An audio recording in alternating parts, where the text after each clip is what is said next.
Welcome to this episode of Intellectual Catholicism. Today, I'm here with Erick Ybarra of Classical Christian Thought. Erick, it's great to have you on again. How are you Th- doing? Oh, I'm doing excellent, Suan. Thank you for having me on. It's a blast to be back. Now, our friend of ours, Gavin Ortlund, has posted a video recently on a challenge to Vatican I, and he's looking at not only Pope Vigilius, but a lot of just even, I noticed that I think three-fourths of the video was just looking at Vatican I and really stressing, let's say, how grandiose the claims are. Is that a fair characterization? Yes, I got that too, and he gave a lot of extra information about just the general historical untenability is what I got Sure. of Vatican I. Yeah. Right. And, I was thinking about recommending the video that you did on my channel, Vatican I in the first millennium, where you talked about Pope Hadrian, other videos that other people have done. But I wanted to focus on one thing really quick before we go into your presentation and responding to Gavin Ortlund, which was whenever somebody mentions Vatican I saying in Pastor Eternus, it was known in every age, right? I think it just always needs to be mentioned that it is quoting the Council of Ephesus in 431 AD. And if one believes that what was going on in Vatican I with Pastor Eternus, right, that quotation, that block, is known in every age that Peter rules through successors, all that. If you think that is papal supremacy and papal infallibility and the Vatican I claim, and that was made in 431 AD at the Council of Ephesus, then you have an example of Vatican I ecclesiology in the first millennium. So I don't know what you do with that, but Erick, what are your thoughts there? I think you just did my whole presentation in 5 seconds. Well, there's uh, I did the Spark Notes version, right? You're going to give the fuller dissertation length defense, right? yeah, I'm gonna try to go fast. I promise you and the audience. Well, Erick, I'm ready for your presentation. All right, so let me go to share my screen and let me know as soon as you begin to see. Yep, I see Uh, it. you see it. Okay, so now I'm going to go to slideshow and show from the beginning. All right, so this is entitled Pope Vigilius, and wait, let me move this window so I can see. There you go. Pope Vigilius in Vatican I, a response to Dr. Gavin Ortlund.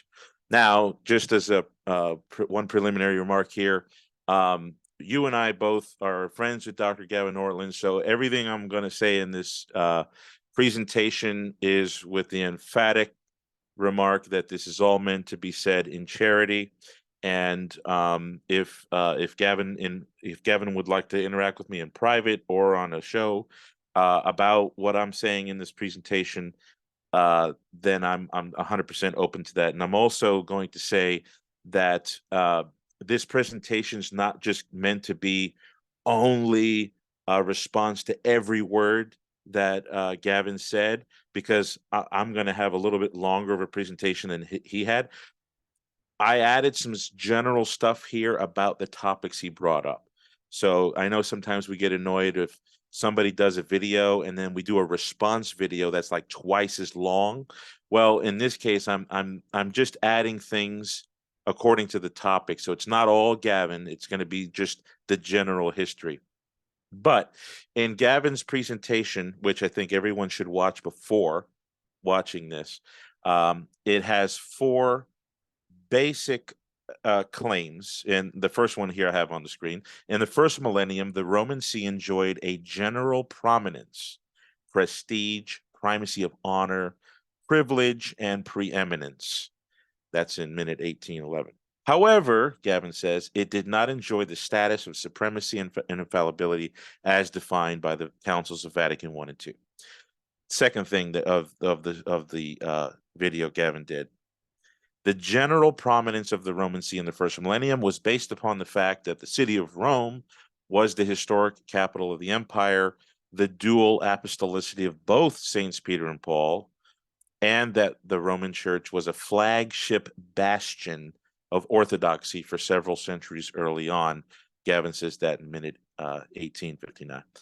The third point of the whole video is Vatican I's dogmatic constitution on papal authority is not an organic development that logically follows prior data in the first millennium, but is an alien accretion into the church as the result of centuries of power centralization and spontaneous developments that corrupted the earlier and more original Roman primacy. Even Catholic scholars such as Brian Tierney and Johann Ignaz von Döllinger admit this.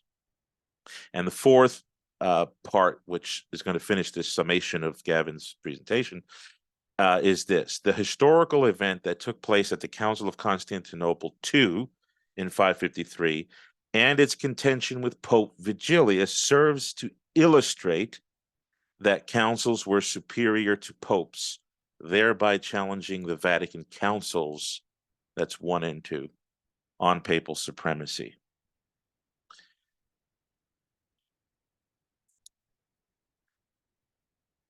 All right, so the structure of the presentation is going to basically go in this basic way. We're going to discuss the Gavin's issues on papal infallibility in history. Then we're going to talk about papal supremacy in history. Then we're going to go into the meat of the issue, which is the Vigilius and Constantinople 553. A preliminary remark, my second one, on the pre-Nicene Papacy, because Gavin did talk about how Catholic apologists tend to stretch the data, is the words that he used.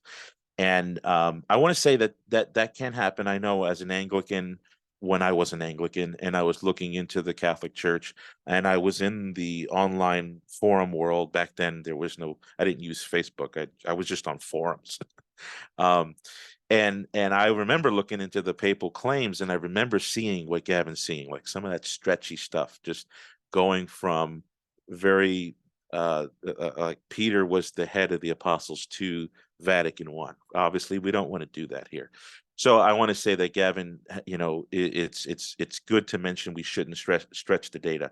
On these issues he mentioned on the pre-Nicene papacy, like Saint Clement and his letter to Corinth, or Saint Ignatius's epistle to Rome, or the monoepiscopacy in Rome before 150 AD.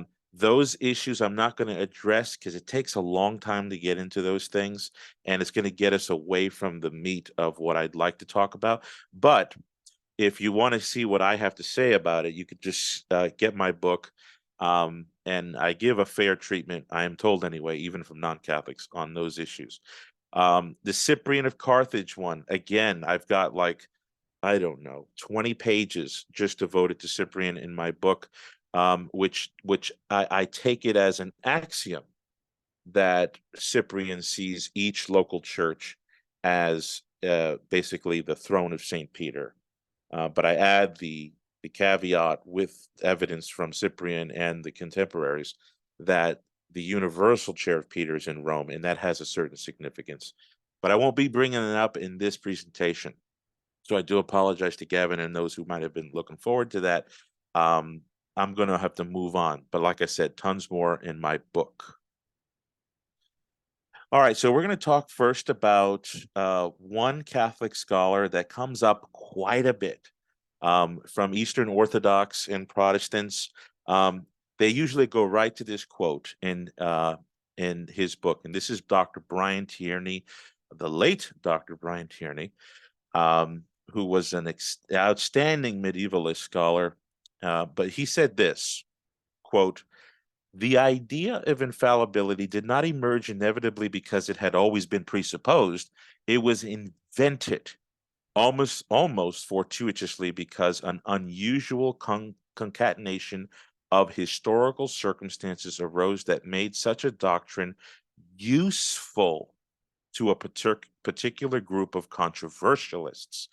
Circumstances involving 𝘕𝘠𝘢𝑚ite radicalism, Franciscan spirituality, and the whole peculiar ambivalent relations between the Franciscan order and the papacy," close quote. That's page 274 in the famous book of his, Origins of Papal Infallibility.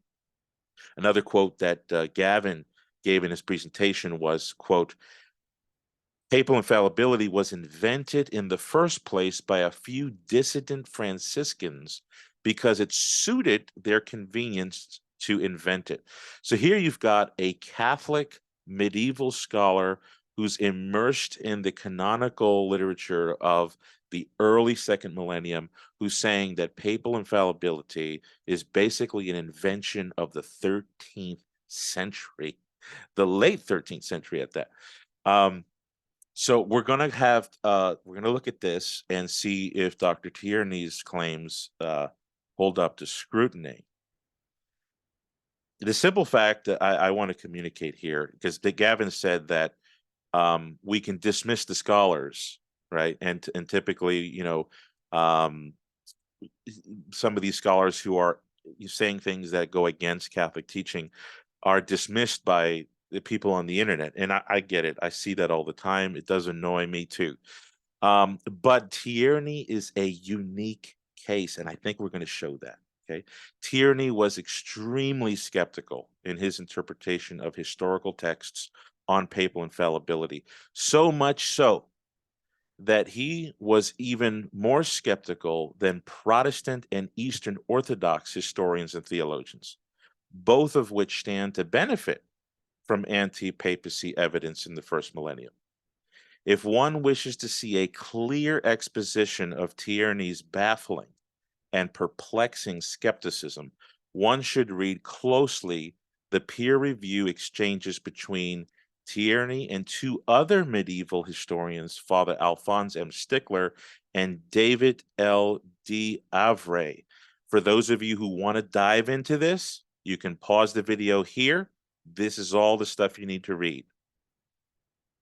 But I want to say that Dr. Tierney was an outstanding medievalist scholar. I don't want to take that away from him. So I want to say something here that he mentions in his good book, The Foundations of the Conciliar Theory. Quote, this is what this is what he's saying about the canonical tradition. Quote, for a medieval canonist, there could be no disputing about the constitution of the spiritual hierarchy itself. The government of the churches was by bishops, and the unity of the church was ensured by the communion of all its members with a single head, the papacy. So much was agreed, close quote.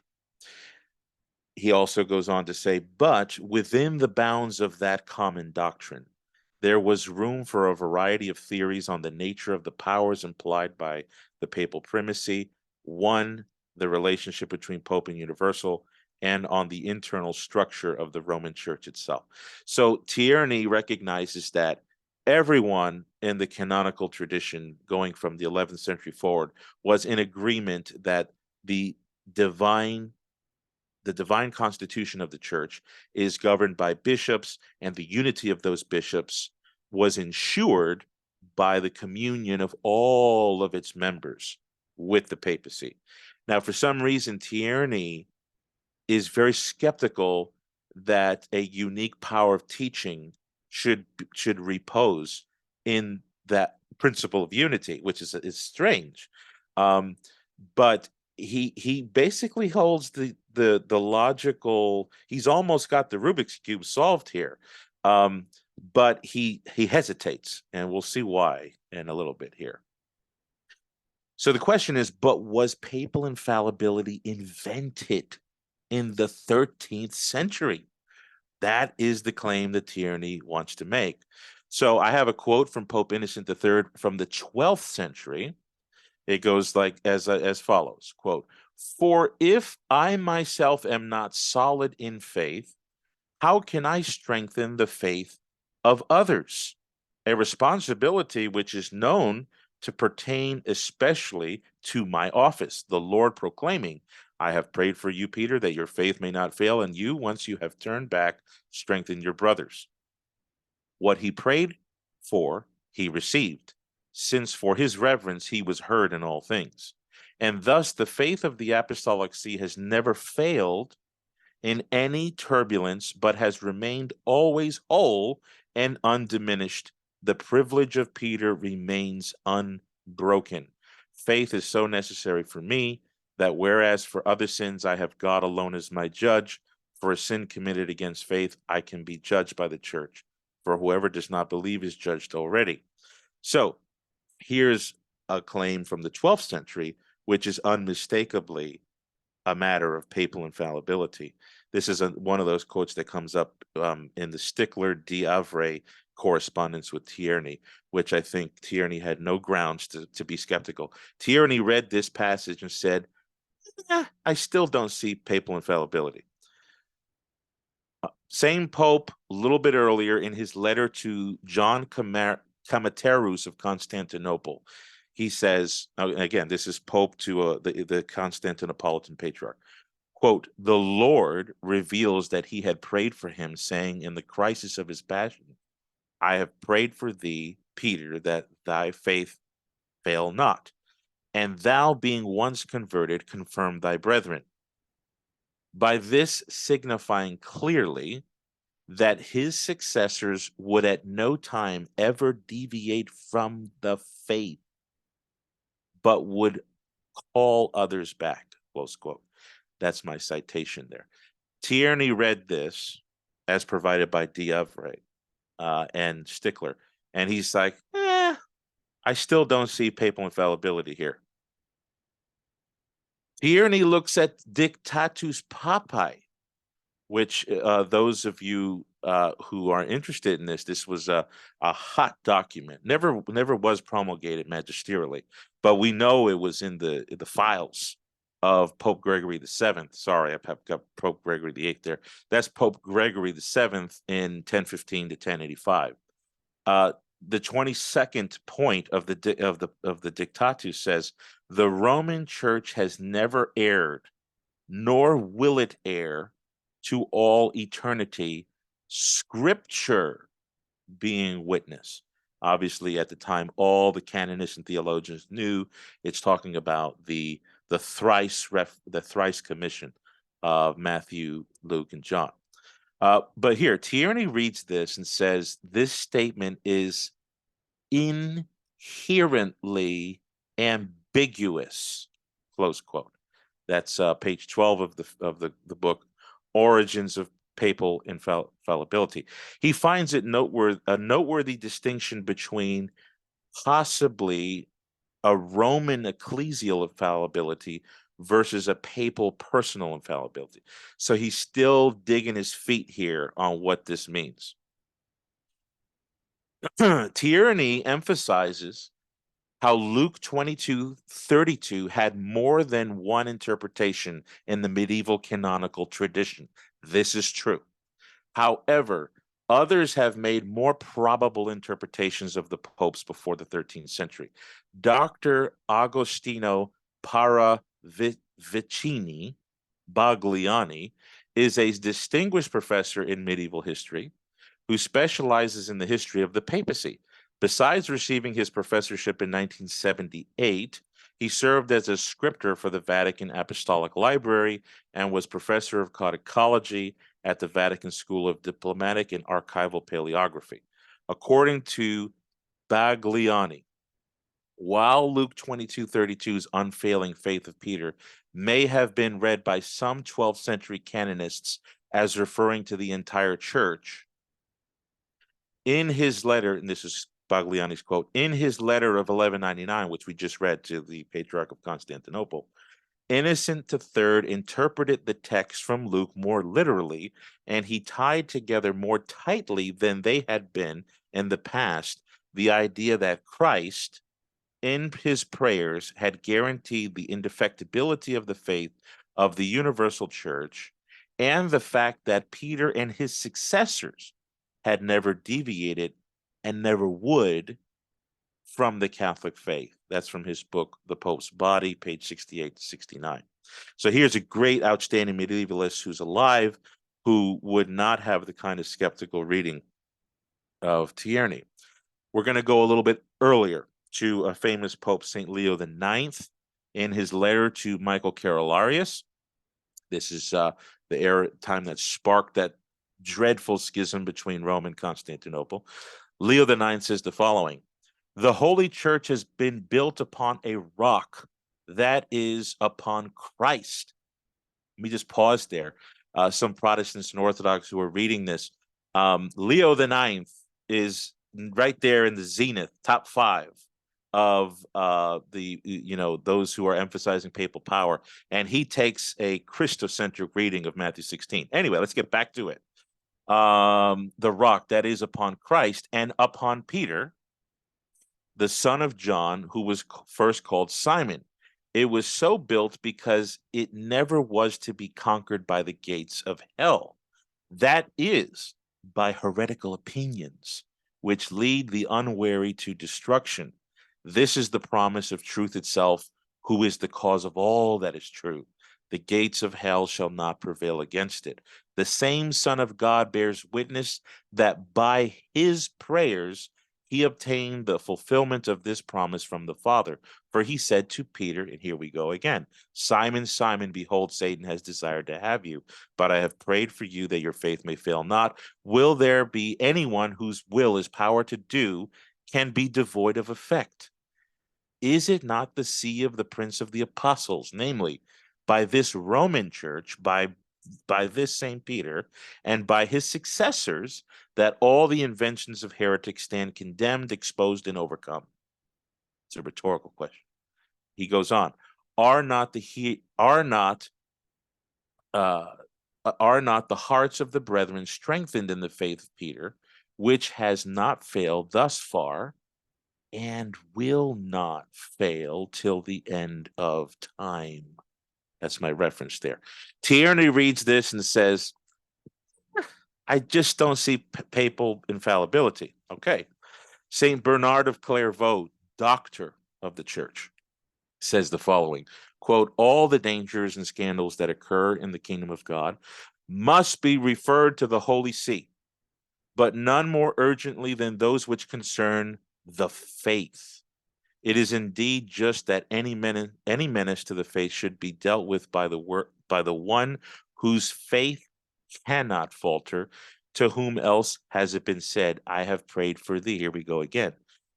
Peter, that thy faith fail not. The words that follow must apply to Peter's successor. And thou being once converted, confirm thy brethren. The time has come for you to acknowledge your primacy, to prove your zeal and honor your ministry. Now, I see that my reference has been jargled here. So I will send Suan my reference and he'll put it in the show notes.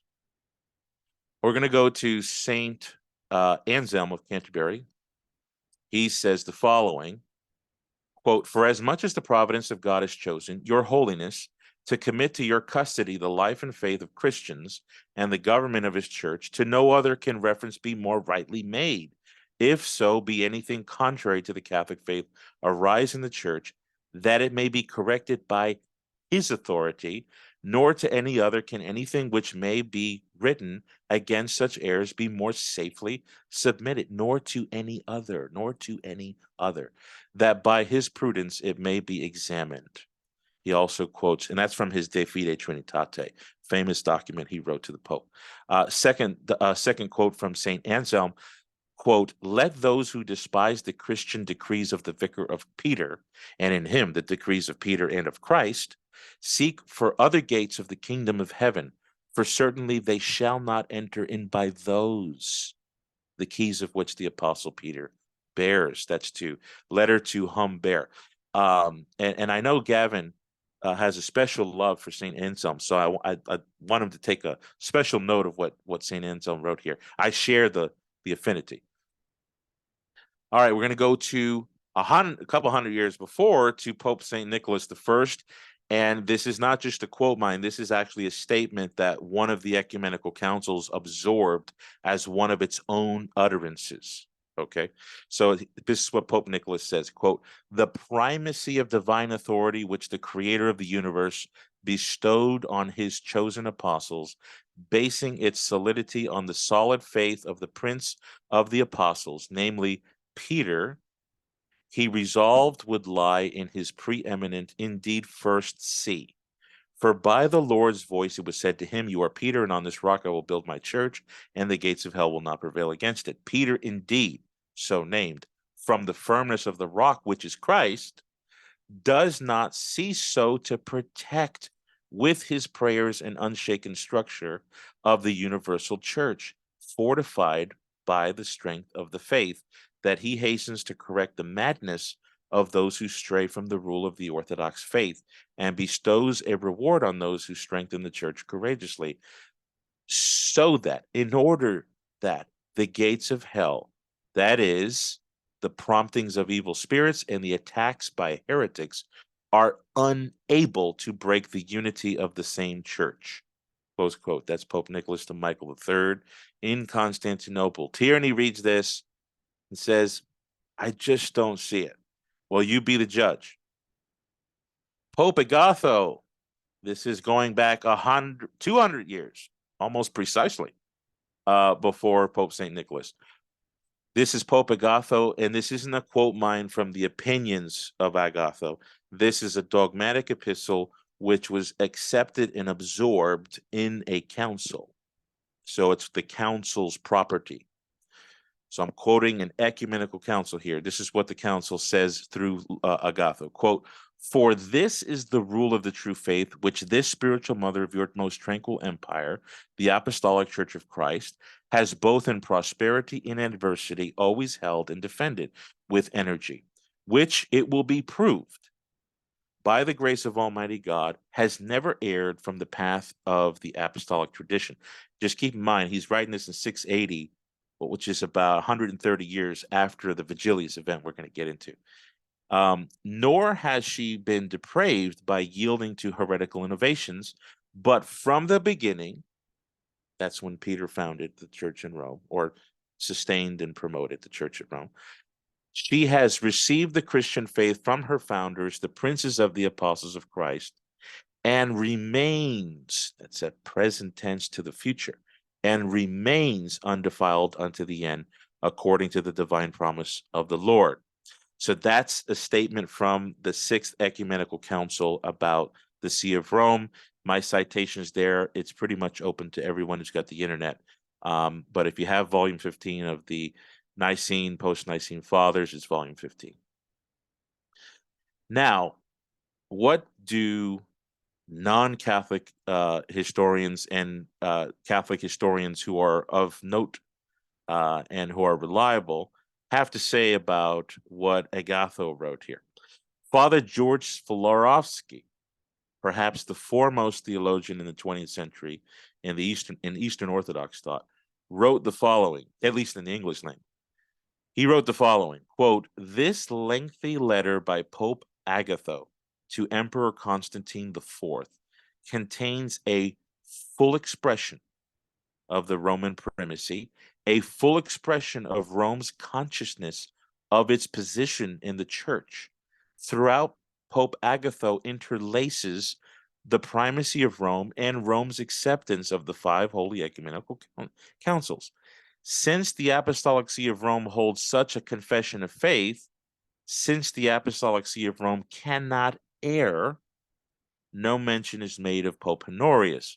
Pope Agatho urges the emperor that this confession of faith be accepted by the entire church. That comes from his Byzantine fathers of the 5th to 8th centuries. So Florovsky doesn't believe in papal infallibility, but he says that that's what Agatho wrote. And there at the bottom, I'm quoting Karl Joseph von Hefele. He's a Catholic historical theologian back in the 19th century. He said that Pope Agatho's letter read at the council repeatedly declares the infallibility of the Roman Church. But when Brian Tierney reads Agatho, he's still, the needle's not moving. The needle doesn't move. You be the judge of that. According to Father Laurent 𝘐𝘦𝘤𝘃, who's perhaps one of the finest Orthodox apologists in our day, again, in the English-speaking world, he says Pope Agatho reaffirmed, which means that it's been affirmed in the past, reaffirmed Rome's traditional, rather than novel, traditional claim to Petrine infallibility. Now, Dr. Brian Tierney and many others look at a text like this and still show a remarkable sense of indecisive skepticism. So much so that his skepticism exceeds that of the great Protestant historian Philip Schaff, who's one of those that Gavin has recommended, and he's good to do that. He's great. Everyone should read Philip Schaff. But this is what Philip Schaff says about Agatho's claims. Quote, "It is also remarkable for the confidence with which it claims infallibility for the Roman Church. Agatho quotes the words of Christ to Peter in favor of papal infallibility and anticipating, as it were, the Vatican decision of 1870. My. All right, we're moving on to an earlier figure before Agatho. Formula of Hormisdas in the Eastern churches. Now, many of you have heard about this, so I'm not going to quote this all but what I'm going to say is, if you look at the bold, the claim that Hormisdas makes is that the promise of Matthew 16:18 is fulfilled because in the Apostolic See, the Catholic religion has always been preserved without stain. So in other words, Hormisdas is claiming Matthew 16 as kind of like a prophetic utterance, and the fulfillment of it is in the inerrancy of the Roman See. But because it's a prophecy fulfillment, it has to be also infallibility. Otherwise, the logic of it all destroyed. So this you could read this, pause it, and read the rest if you'd like. This is what an Orthodox scholar, Father Alexander Schmemann, many of us know of him because of his outstanding liturgical works. He was actually a historical professor at St. Sergius in Rome. I forget, it was in Romania. I don't remember, but his initial professorship was in the area of history. This is what he writes about Hormisdas's formula. Quote, "Characteristic of this eternal compromise with Rome was the signing of the formula of Hormisdas by the Eastern bishops in 519, ending the 30-year schism between Rome and Constantinople." Listen to this, folks. "The whole essence of the papal claims cannot be more clearly expressed than in this document, which was imposed upon the Eastern bishops." That's in The Historical Road of Eastern Orthodoxy, page 241. Dr. Ed Sichensky there on the right side writes that the formula was one of the strongest affirmations of Rome's teaching authority ever accepted in the East. That is in his Papacy and the Orthodox, page 132. Medieval historian Geoffrey Burton Russell, yes, he's a Catholic, but his reputation precedes. He sees the climax of papal development in Pope Hormisdas. He says, quote, "Pope Hormisdas first intimated the final degree of papal claims." In other words, if we're talking about development of doctrine, he sees the final development, the apex of papal development of infallibility when he said, that's Hormisdas, when he said the Catholic religion has always been immaculate, preserved in the Apostolic See. That's in his Medieval Civilization, page 69. 𝘕𝘠𝘕𝑚cculloch, this is a historian. He's a Protestant. I think he's a Methodist. He comments, quote, "The pronouncement of papal infallibility at the First Vatican Council of 1870 is inconceivable without this foundation." And if you go to that text, he's talking about the formula of Hormisdas. That very formula is a foundation, which means, in theory, that the formula of Hormisdas has an organic implication that could serve as a conceivable foundation for the 1870 dogma of papal infallibility. Henry Chadwick, he's there at the top right, states that the Hormisdas' intervention in the East made it a condition that Greek bishops submit to papal authority with signatures to a formula destined to have a long future, destined to have a long future at Florence and Vatican I, that he made a successful insistence that the Greek churches acknowledge the Petrine authority of the papal office, with the corollary that communion with Rome entails the obedience to papal directive and jurisdiction. That's in his East and West, page 53 and 190. The logical concept, and this is just a small conclusion in my presentation. The logical concept of papal infallibility far precedes the 13th century, contrary to Tierney, and is firmly rooted in the patristic, papal, and conciliar patrimony as far back as the 6th century. It reaches centuries before even the 6th, but time only permits some cursory glances, which will be shown later in this presentation. Tierney, we're going to continue with Tierney. Tierney is so skeptical about papal infallibility that he even thinks our friend Döllinger was radically wrong in reading the documents of history. Döllinger had a far more reasonable interpretation of the documentary evidence. He saw papal infallibility as originating in the pseudo-Isidorian decretals of the 9th century. So Döllinger ended up saying it was a complete invention, but he at least plotted the origin to the 9th century decretals. Tierney's trying to plot it in the 13th century. Anyhow, Tierney, who held that infallibility was invented in the 13th century, obviously thinks that Döllinger was reading infallibility into earlier texts. Can you imagine that? Döllinger reading infallibility into earlier texts. However, Tierney's criticism of Döllinger is precisely correct. We'll see why. He writes, quote, Döllinger's argument is no more convincing than Manning's, referring to Cardinal Manning. The fundamental objection to his account is that it is based on a radical misunderstanding of the canonical tradition of the medieval church. Döllinger was anxious to prove that the doctrine of papal infallibility originated in the 9th century forgeries, but this led him to apply a kind of double standard in his interpretation of canonical texts. When dealing with genuine patristic writings, Döllinger always used the argument from silence in a negative sense. Since the doctrine of papal infallibility was not explicitly affirmed, it was taken to be implicitly denied.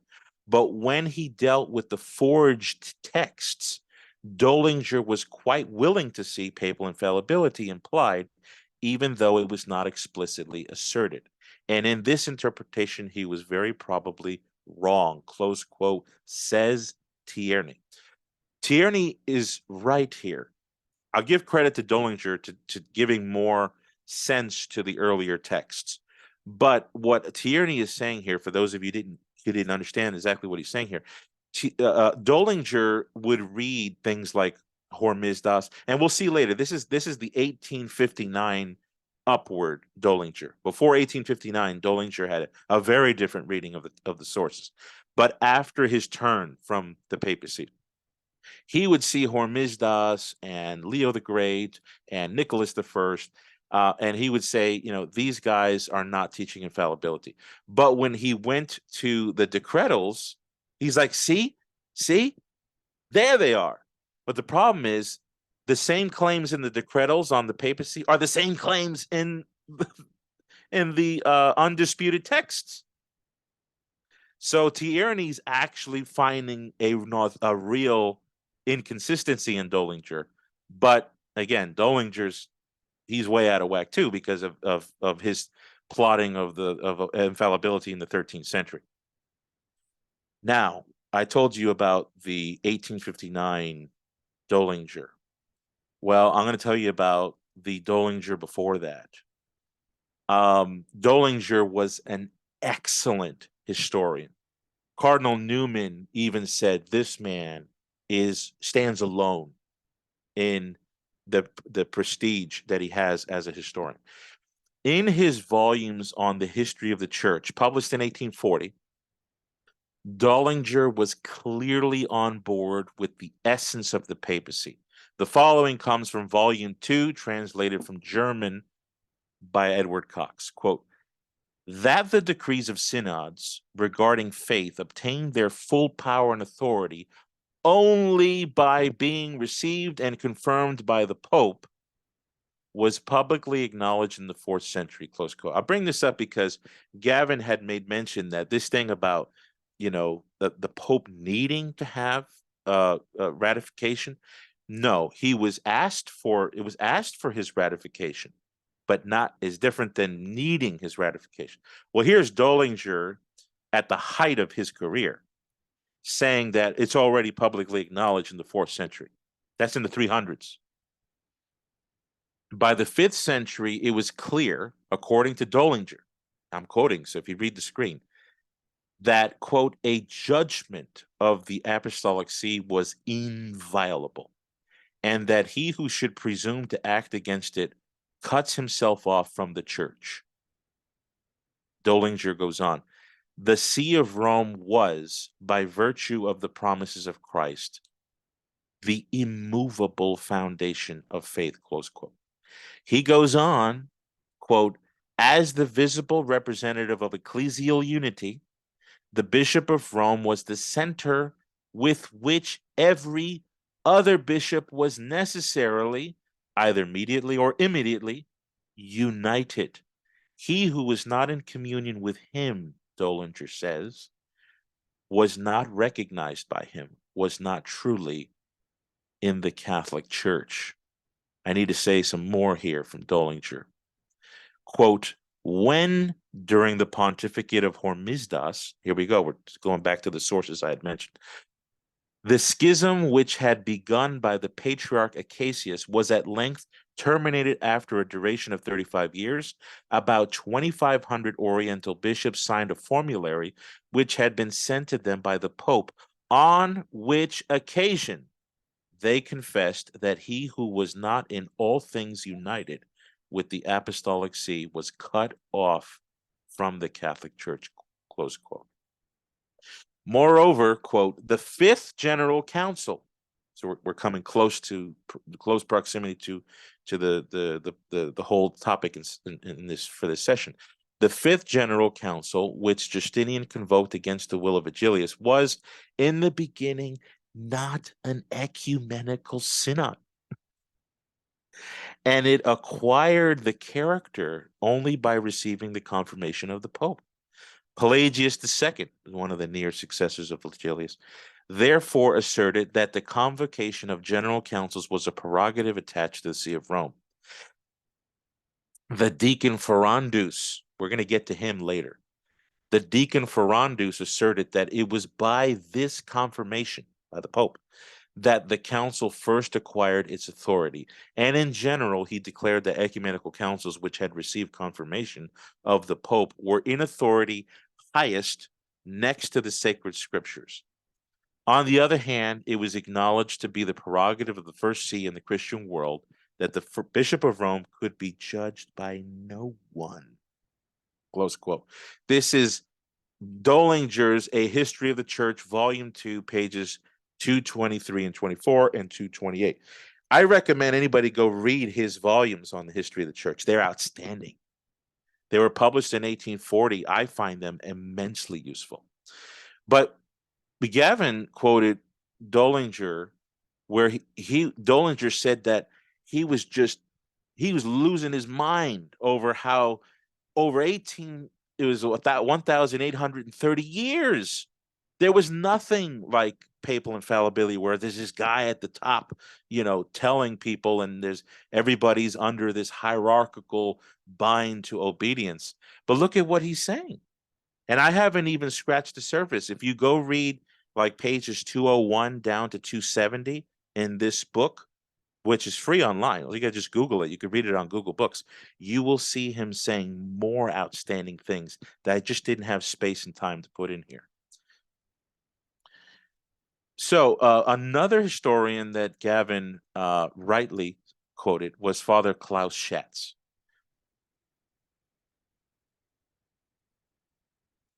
Schatz's book is great in many ways, and it's open to some criticism in other ways. But I want to quote something that Schatz says here.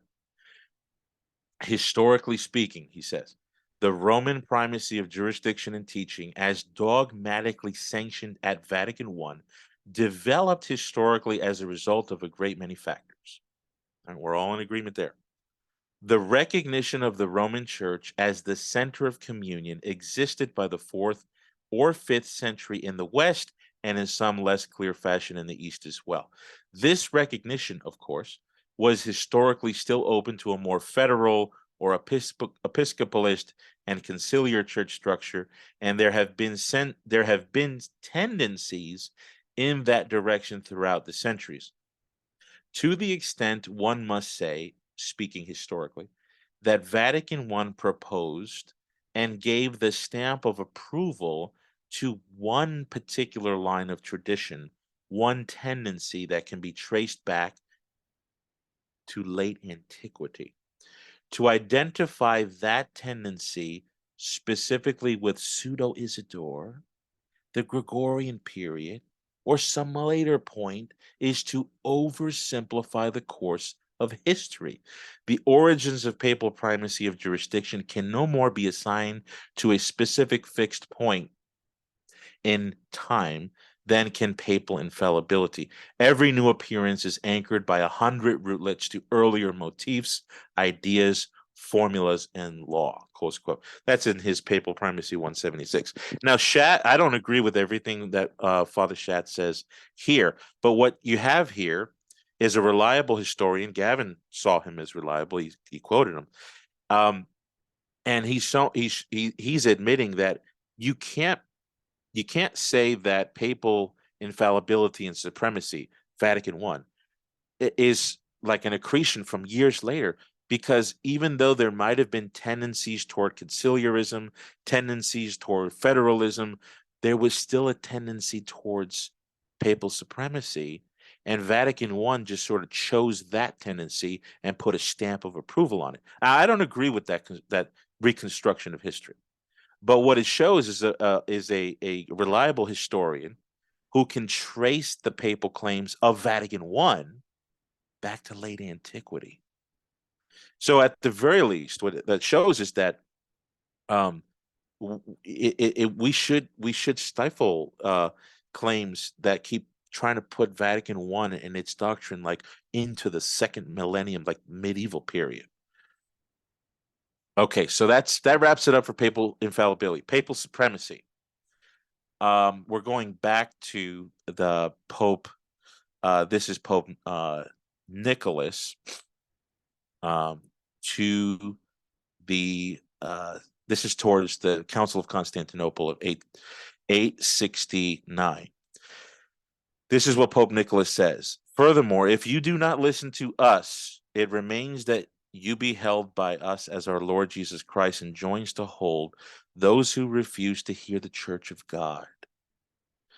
A little bit further down there in the bold, you'll see that the Roman Church can by no means be diminished, infringed, or altered, since no effort of man has power to remove a foundation which God has laid, and what God has established stands firm and unshakable. These privileges, then, were bestowed on this holy church by Christ. Now, if you want to read the rest, you could read it. Just hit pause. I'm just going to read the last sentence. It is immediately clear that the judgments of the Apostolic See, than which there is no greater authority, that's the definition of supreme, cannot be handled by any other tribunal, nor is it permissible for any to sit in judgment upon its decision. Appeals are to be made to that see from any part of the world, such is the meaning of the canons. My citation is there. This is in year 869. I'm working backwards, folks. So I'm not starting at 8th century and going upward. I'm going backwards. All right. So here is the Libri Carolini. This is just means Charles books. This is 790. And I chose to go backwards because Gavin and others, we speak about the first millennium, right? Gavin said that papal supremacy, papal infallibility is not characteristic of the first millennium. Well, I'm going to read a section now in 790, which is, over 200 years before the first millennium is over. And look at what it says here in this is the Caroline books, okay? And I know there's some sticky history behind this with the images, with the Frankish realm, with the Council of Nicaea 787, and Pope the popes who were in defense of the image veneration. But we could discuss that at length. If anybody would like to, wait a minute, Eric, the Franks went against the popes. We could do you could ask that in the comments. I can give you more information on that. But let's just hear what these bishops in France have to say about the Roman Church. Quote, before entering upon a discussion of the witnesses which the Easterns have absurdly brought forward in their synod, he's referring to the Council of Nicaea 787. We think well to set forth how greatly the Roman Church has been exalted by the Lord above the other churches, and how she is to be consulted by the faithful. And this is especially the case since only such books as she receives as canonical, and only such fathers as she recognized by Gelasius and other pontiff, his successors, are to be accepted and followed. That's far more than a primacy of prominence. This is literally saying that we only receive the divine canon and the church fathers according to Rome. Okay, that's outstanding. We're going to go on here. Nor are they to be interpreted by the private will of anyone, but wisely and soberly. For just as the apostles were exalted above the other disciples, he's talking about the 70, the apostles were exalted above the others, and Peter was exalted above the other apostles, so also the apostolic sees are exalted above the other sees, and the Roman is eminent over the other apostolic sees. And this exaltation arises from no synodical action of other churches, but she holds this primacy by the authority of the Lord himself when he said, he quotes Matthew 16, all Catholic churches should regularly observe so that they may seek help from her after Christ, literally right underneath Christ, for protecting the faith.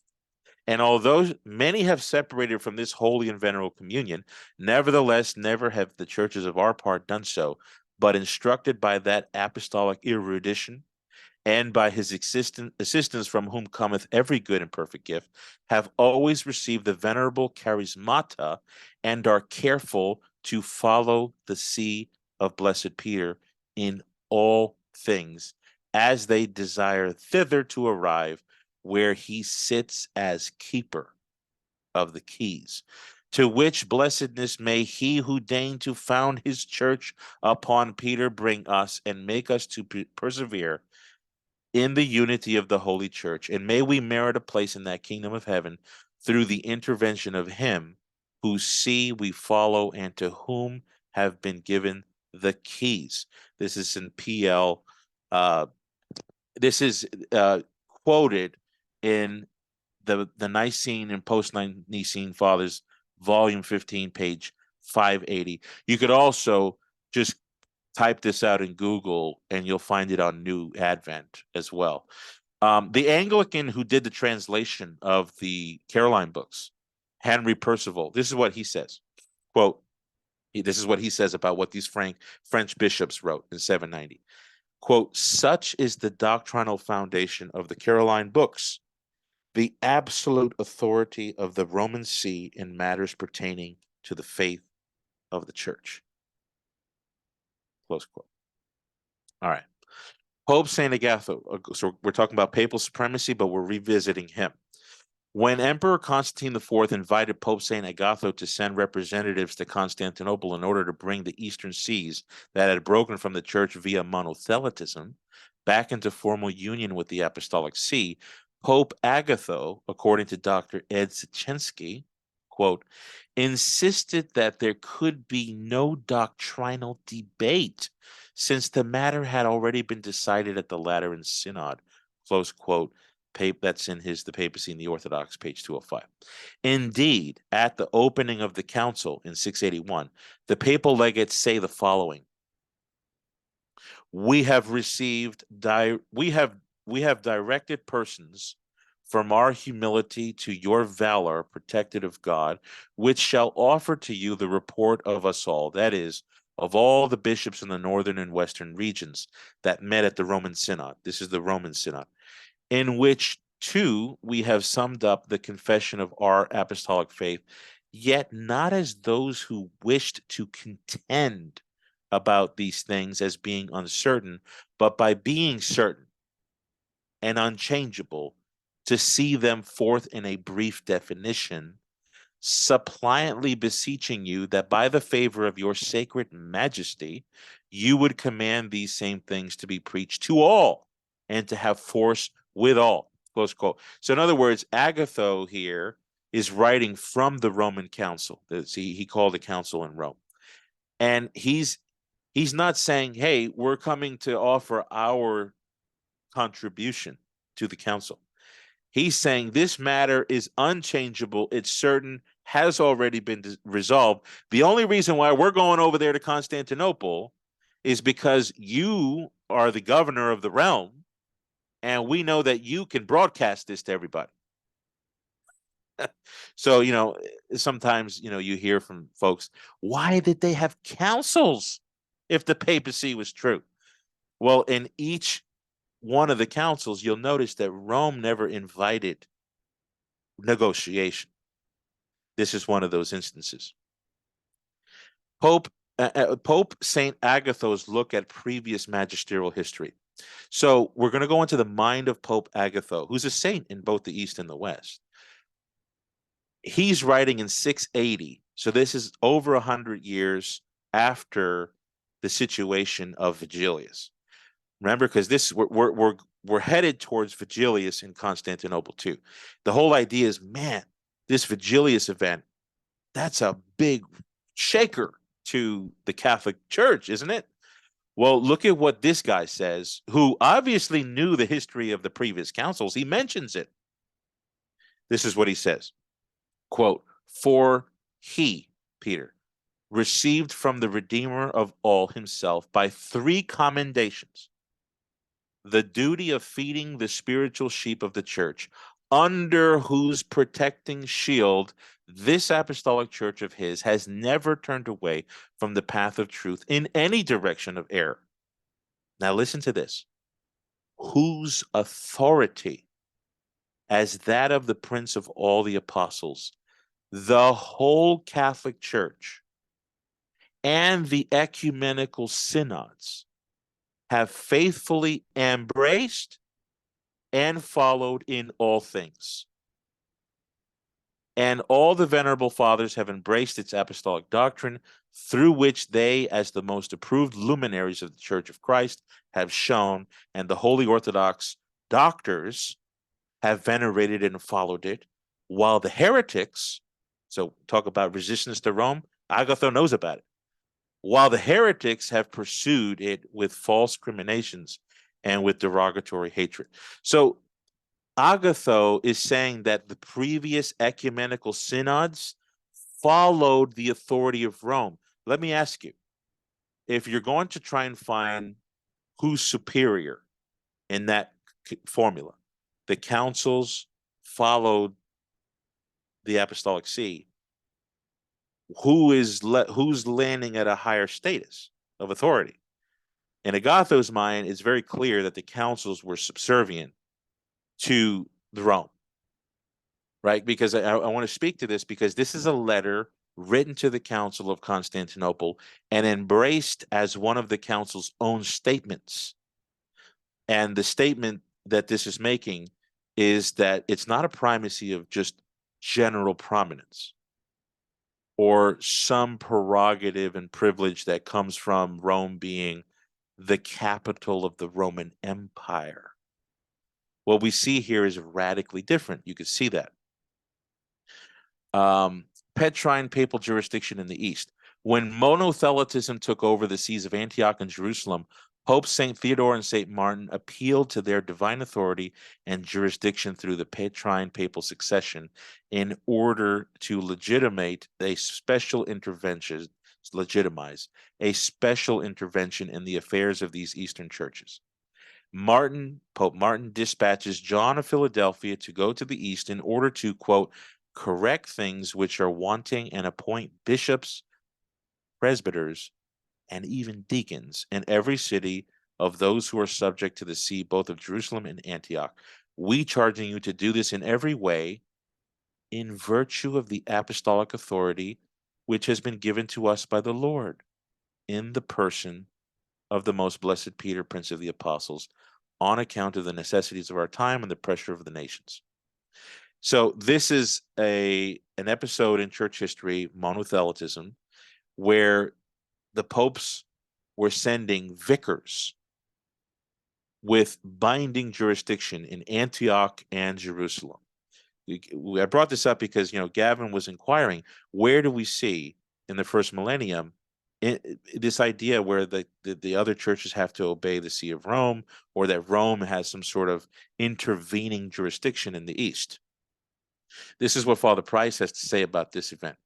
Father Price comments on the intervention taken by Pope Martin in the monothelite East. He says, quote, Martin's instructions to John of Philadelphia to consecrate Catholic bishops in Syria and Palestine constituted an attempt to replace the patriarchates of Antioch and Jerusalem by direct Roman jurisdiction, and would have been perceived in the East as utterly uncanonical.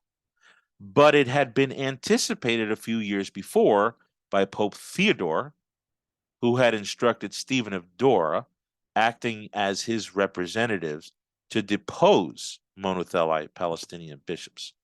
That's in the Acts of Lateran Synod. An Orthodox historian, this is an Orthodox historian I'm going to quote here. Dr. Andrew 𝘕𝑥onomou, a Byzantine historian, says the following on Pope Theodore. Quote, Theodore turned his attention toward the situation in his own homeland, Jerusalem. This was a pope that was born in Jerusalem. In another unusual assertion of papal authority over matters within the jurisdiction of an Eastern patriarchate, the Pope took the extraordinary measure of naming Bishop Stephen of Dora as apostolic vicar for Palestine with plenary authority to depose the uncanonical monothelite bishops who had been ordained by Sergius of Joppa. Source at the end there. This is another citation from 𝘕𝑥onomou. Quote, no longer was the Roman Church content to collaborate with God's representative on earth, that's the emperor, by yielding to him, albeit a heretic, the exclusive prerogative of summoning a general council. Remember, Gavin brought this issue up about call and council. Even while reserving to bishops alone the right to determine matters of faith as such assemblies. Cough, Constantinople II, cough. By presuming to arrogate to the Pope, that's my addition, by the way, in brackets. By presuming to arrogate to the Pope the exclusive guardianship of orthodoxy, Pope Theodore and Maximus, the confessor, boldly challenged the emperor's authority to supervise and direct divine matters, thereby denying him a prerogative that had belonged to and been exercised by every emperor since Constantine. Having effectively denied the emperor his traditional role in matters pertaining to the faith, Rome could now act alone to impose its exclusive authority over the entire church. Simply stated, the Roman Church had become the equivalent to the universal church, close quote. Now, I might not ever agree with it. It's kind of It's kind of high praise for Rome here, but it didn't pan out as crisp as it's being said here. But what I'm trying to say here is that even an Orthodox historian recognizes that the claims and the actions of Rome were those of somebody who was conscious of universal jurisdiction. We're gonna go to the Formula of Hormisdas. We're working our way back to the 6th century now, 519. Dr. Alexander Evers, professor of classical studies and ancient history. And I chose him because he's actually one of the specialists who's looking into translating the Collectio Avellana, which is the collection of Latin texts where we get so much from the Occasion Schism and Hormisdas. This is what Evers says that about the Formula of Hormisdas that ended the Occasion Schism. Quote, the Pope did not show any intention of compromise. All parties, factions, congregations, and communities of the faithful, their leaders, as well as individual souls, were to subject themselves to the faith and the authority of the See of Rome. With his libellus, Hormisdas made everyone bow to the authority of the See of Rome, particularly the East, founded on the very words of Jesus Christ. Source there at the bottom. But the book there is on the right side. It's kind of expensive. This is Volker Menz. He's a medieval historian, specializes in the history of the Middle Ages, especially with the Eastern schisms. According to Volker Menz, a professor of history and medieval studies, quote, by implementing the libellus together with an imperial edict, the faith of Rome was unquestionably accepted, and thereby the primacy of Rome established also in the East. It was more than a general council could ever possibly have done for the papacy, close quote. All right, we're going to work backwards from Hormisdas to Leo, writing in 450. You could read the whole text on your own. I'm just going to go to the meat. The connection of the whole body makes all alike healthy. He's talking about the unity of the body. And though all the apostles have a common dignity, they do not have a uniform rank, inasmuch as even among the blessed apostles, notwithstanding the similarity of their honorable estate, there was a certain distinction of power. And while the election of them was all equal, yet it was given to one to take the lead of the rest. Everyone should not claim everything for himself, but that there should be in each province, so he's talking about the provinces of the Roman Empire, one whose opinion should have the priority among the brethren. And again, that certain whose appointment is in the greater cities should undertake a fuller responsibility, through whom the care of the universal church should converge toward Peter's one seat, and nothing anywhere should be separated from its head. Now, I want to mention, I have an article on my blog. It's called 18 Non-Catholic Historians on Pope Leo the Great. And I give you some of the stellar stars in Protestant and Orthodox scholarship that talk about Leo the Great and how the Vatican I Council is not much more of a development than what you already have in Leo. In fact, we're going to see what some of those scholars say. An associate or a close contemporary to Leo is St. Peter Chrysologus. This is a major saint in Eastern Orthodoxy as well. He was a great preacher. But Eutychius, that's the archimandrite who stirred up the big controversy that eventually led to Ephesus 449 and eventually Chalcedon. Eutychius wrote to St. Peter basically saying, what should I do? St. Peter was in Ravenna. Because Eutychius wrote to everybody. He wrote to the Pope, he wrote to St. Peter in Ravenna, he wrote to the other Eastern patriarchs. This is what St. Peter said. We exhort you that you obediently listen to what has been written by the blessed Pope of the city of Rome, since blessed Peter, who lives and presides in his own see, offers the truth of the faith to those who seek. For we, This is the Archbishop of Ravenna. Okay, for we, in our zeal for peace and faith, cannot decide questions of faith apart from the consent of the Bishop of Rome, close quote. And what is he basing that off? An imperialization of the faith in the Roman Empire, and Rome being the primate because it's the seat of, no, he says Peter, who lives and presides in his own see, which is talking about the person of his successor.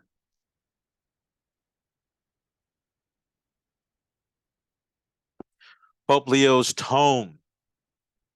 I have argued for many years, and I consistently still hold, that Pope St. Leo the Great's tome is an indication early on of a dogma from Rome.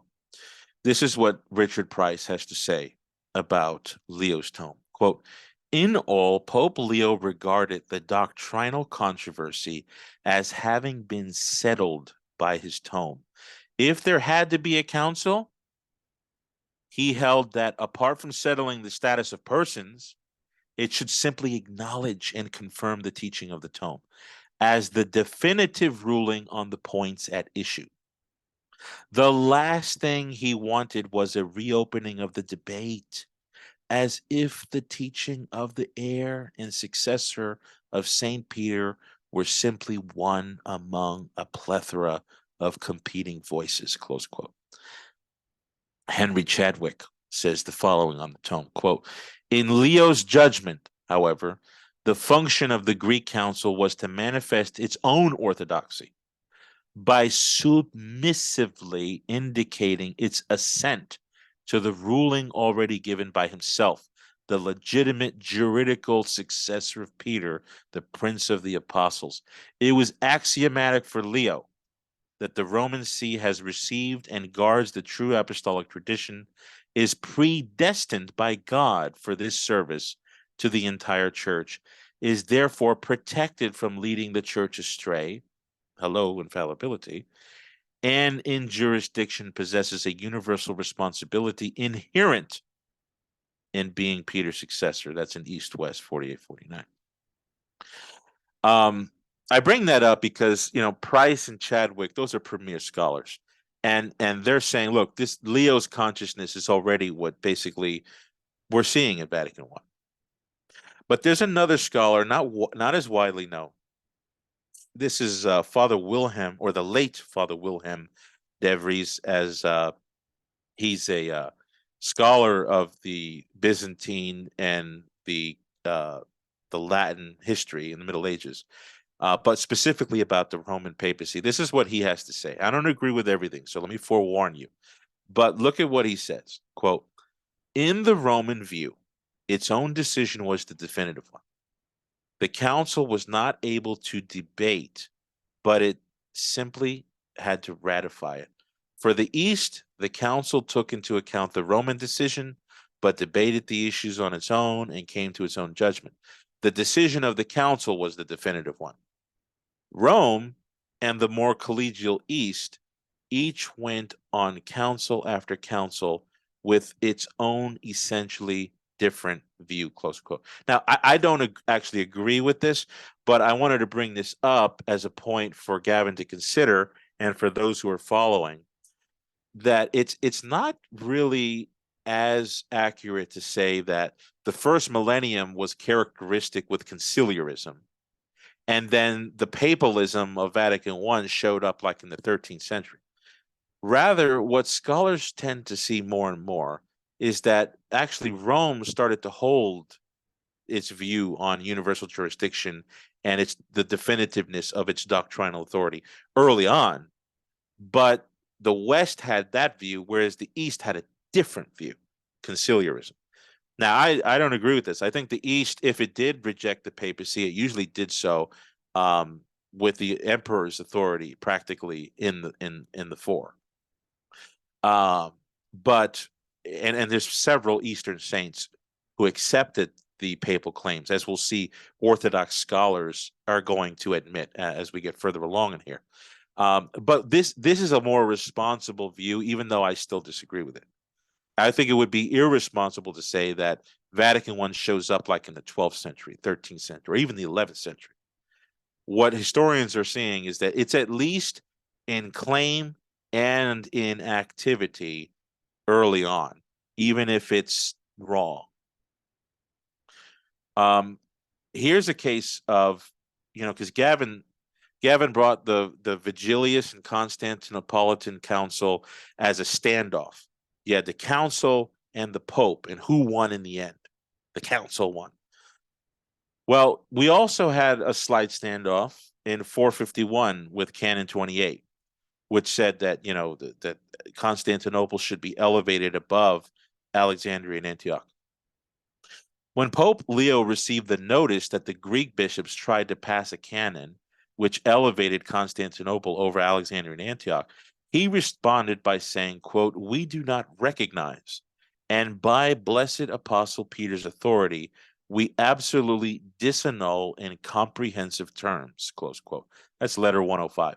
The Patriarch of Constantinople at the time, upon hearing of Pope Leo's annulment of the council's canon, wrote back to him saying, quote, "Even so, the whole force and confirmation of the acts was reserved for the authority of your blessedness," close quote.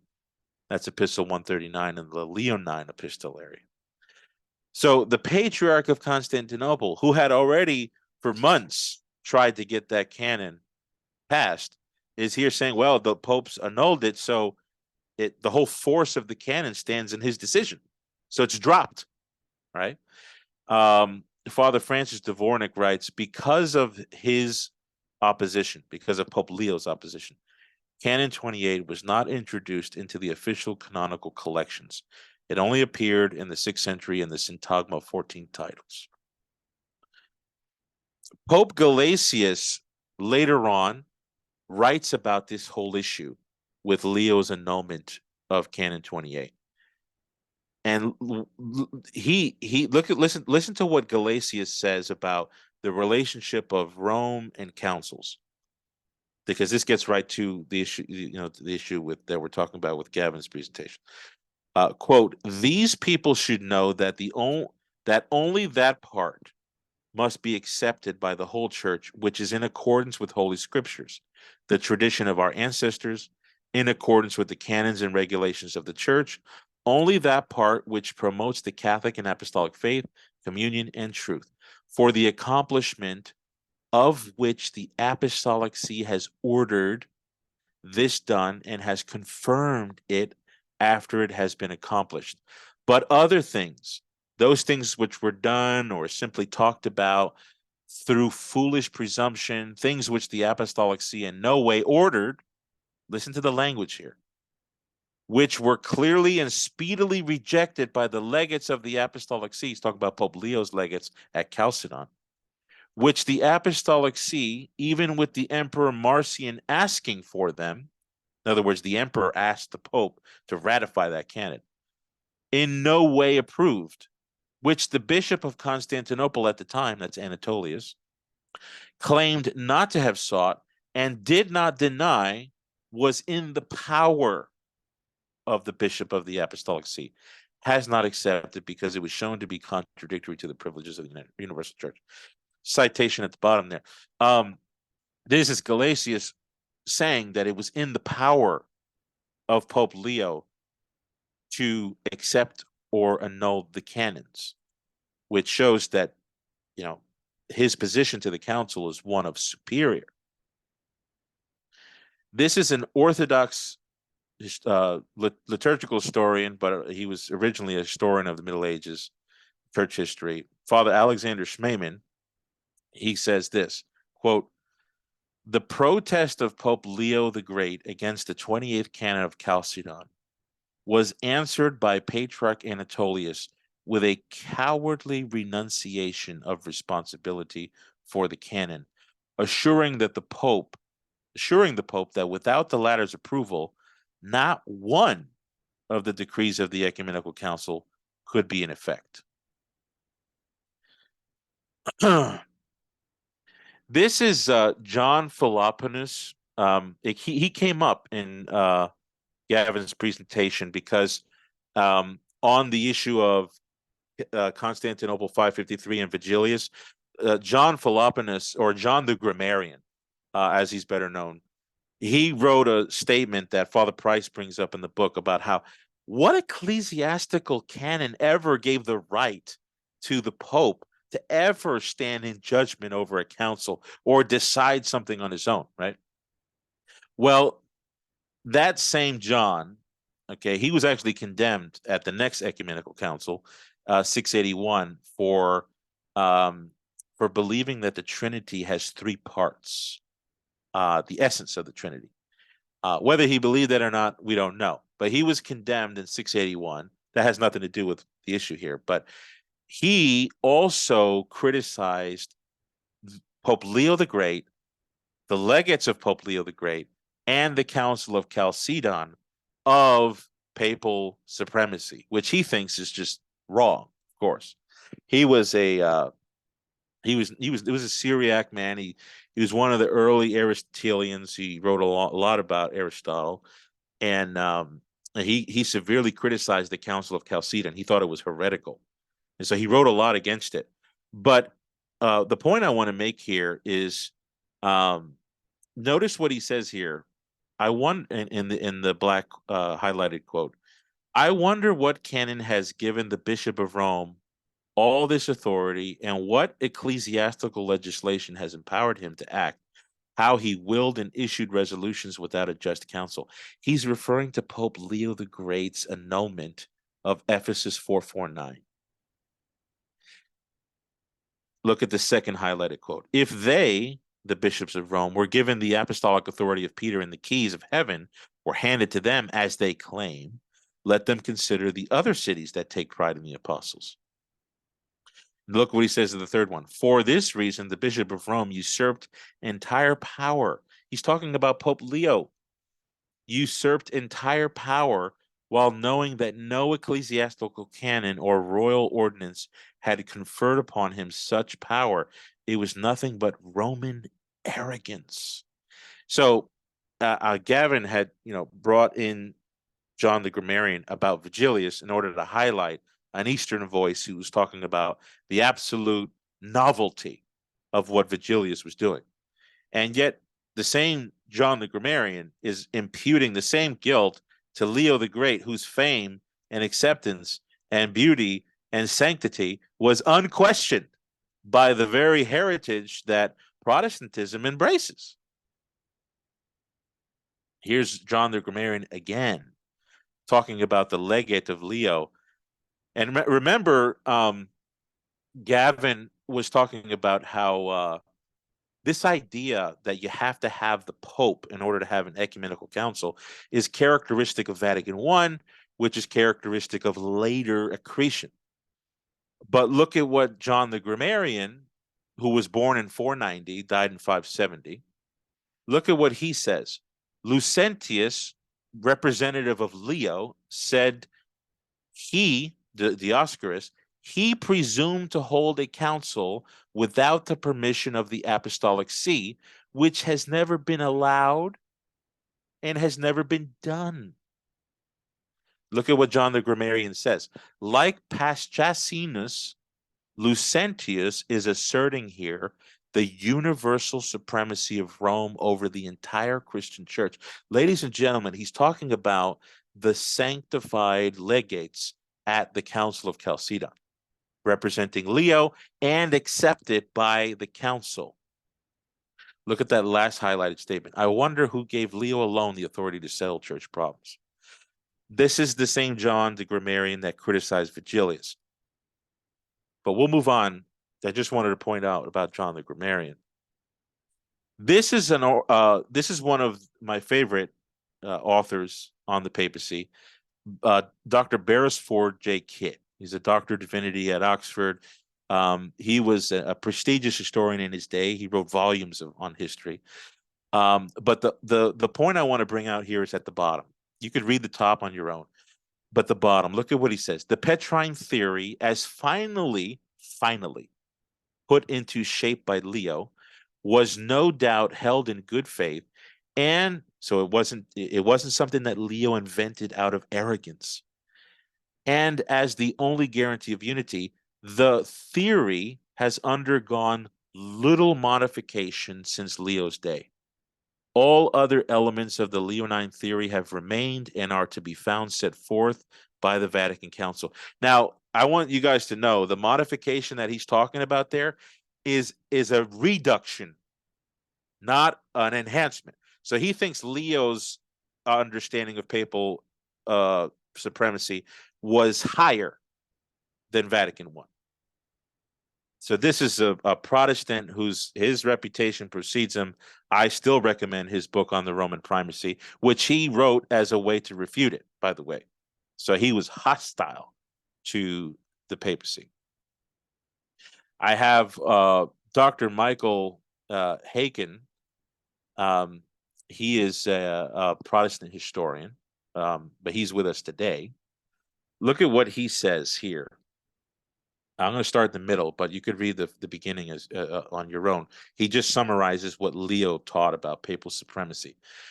With such far-reaching claims for papal authority, it is no surprise that Leo's words to his fellow bishops are so frequently terms of governance and obedience to the statutes issued by the Apostolic See. In essence, this is what we've been saying. This is what we're saying when we're trying to talk about the papacy. In essence, Leo has established that communion with Rome is a necessary condition for communion with Christ and God. This is in his article, The Development and Consolidation of the Papacy. And this is a well-known Protestant historian who's with us today. Let's go back before St. Leo the Great, because some people say, well, Leo the Great invented the papacy. Well, let's see what St. Boniface, who was an old man, I think, when Leo may have been just a babe. Well, Leo was 22; he was a deacon. But Leo was born in 400. But Pope St. Boniface says the following, quote, "The structure of the universal church took its origin from the honor given to Peter." Go down to that highlighted section. "It is certain that this church is related to the churches spread over the world as the head to its members." Okay, well, let's stop there. I can accept that as a Protestant. I'm a Lutheran. I'm all right with the Pope being the head of the church. Or, oh, wait a minute. No, I'm Eastern Orthodox. Yeah, I'm okay with the Pope being the head. Yeah, what kind of head? I'm okay with that. All right, well, let's keep reading. "Whoever cuts himself off from this church places himself outside the Christian religion, since he no longer remains part of its structure, its institutio, which he said began with who? Peter. I hear that certain bishops want to set aside the apostolic constitution, not a ecclesial constitution or an imperial constitution, an apostolic constitution of the church, and are attempting to introduce innovations against Christ's own commands." Look at what he says here. "They seek to separate themselves from communion with the Apostolic See, or more precisely, from its authority." And look at that word, potestate separare, Epistle 14. Look at what Henry Chadwick has to say about this. Boniface affirms that Peter's church is supreme over all, and that no one can be a Christian who is not in communion with Rome. Now, of course, we have certain statements on how to reconcile that with what we teach since baptism of desire and the whole issue on the possibility of being saved outside the visible bounds of the church. But nevertheless, we're not really focused on that. We're just focused on what is being said here by the early popes. This is Chadwick, right? And Boniface wasn't rejected. He's a saint for both the East and the West. Dr. Cyril Richardson, he was an Episcopal scholar. He says this, the quote, "The final definition of papal infallibility in 1870 was but a logical consequence of a doctrine which had been at the root of the papal power from these early days." He's talking about Boniface's time, Leo's time. All right, we're moving on here. one thing that Gavin brought up, and I appreciate, he said that, Rome enjoyed a general prominence, a primacy. It was a flagship bastion of orthodoxy for several centuries. And I'm glad he said that. I appreciate that. It's a very good thing to be honest about that, because that is historical fact. But what I find interesting is you tend to hear people say that, oh yeah, Rome, the first 1,000 years? Oh yeah, Rome was on fire. But when it comes to understanding the nature, extent, and character of her primacy, oh no, do not hand the mic to her. Do not give the mic to Rome, the one who's prestigious, to explain where this all came from. No, we got to go to other people to find out where Rome's primacy came from. And guess what we find? It's the capital of the empire. Rome, Peter and Paul's bones are there. The relics of Peter and Paul were there. People flocked there to venerate the saints. There's this, sense of being a flagship bastion. Yeah, that's all great. And I'm happy to hear all those things. But if it's such a flagship bastion of orthodoxy, can Rome speak for herself when it comes to the origin of her administrative government? I mean, can you imagine, for the first 1,000 years, the premier primate of the universal church had been consistently misunderstanding her own position? It just doesn't make any sense. All right, now we're at the end here. Vigilius and Justinian. I say Vigilius versus Justinian because that's really what it was. Well, the first thing I'd like to say here is that Justinian, before the council, had put a certain status for the Roman Church into the code of his law. And you can read this on your own here, but I'm just going to summarize. Justinian already held to papal supremacy, at least in confession, in his own imperial code. And he even put a statement from Pope John II in that code, which talks about submitting all doctrinal questions to the Apostolic See of Rome in light of its vocation from Christ and St. Peter. That was in the Justinian's code. So whatever is going to happen, and we're going to talk about Vigilius and Justinian, this background has to be known. Okay, it's not as if Rome was just recognized as a general primate with honor. The language that the code uses, and go back and rewind and read the first one, read the second one. All this language is talking about obedience, submission, doctrinal authority based on divine institution. Okay. So the 3 chapters controversy. What were the 3 chapters? All right. So the 3 chapters were 3 bodies of documents by Theodore of Mopsuestia, Theodoret of Cyrus, and Ibas of Edessa. And what was the point of this whole controversy with the 3 chapters? Well, Justinian, like Gavin said quite rightly, he summarized the history beautifully, in fact. Justinian wanted to unite the Miaphysites with the bigger body of Christians in the Roman Empire. And he knew that the Miaphysites had a certain beef with these 3 cats: Theodore of Mopsuestia, Theodoret of Cyrus, and Ibas. So Justinian, being the strategist he was, said, well, let's collect their writings and make like an open showing of our rejection, because they keep saying that our acceptance of Chalcedon means the acceptance of Theodore and Theodoret's pre-Chalcedonian writings and a certain letter by Ibas. So Justinian says, let's just make an open condemnation of this. Now, not everybody was on the same board, was on the same page. A lot of people in the West thought that those writings were actually Chalcedonian writings, that they were Orthodox. You see this like in North Africa, you see this in other places in the West. But Justinian happened to be a little bit above, ahead of the game doctrinally. He knew. He was a theologian. For those you don't know, he knew his Christology. And so he said, well, we clearly can do this. But for everybody else, the third bullet there, this was a threat to the Council of Chalcedon. It was nothing but red flags went up when this whole issue of the 3 chapters came up. How did the Eastern patriarchs respond when they heard that Justinian wanted them to to sign on to the condemnation of the 3 chapters?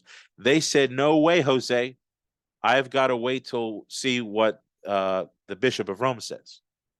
And this is quite replete in the historiography here. Just pick up, read Price's book. That's a great place to start. At first, they were showing subservience to Rome, saying, no, we have to wait till what Rome says. But then Justinian applied aggressive force.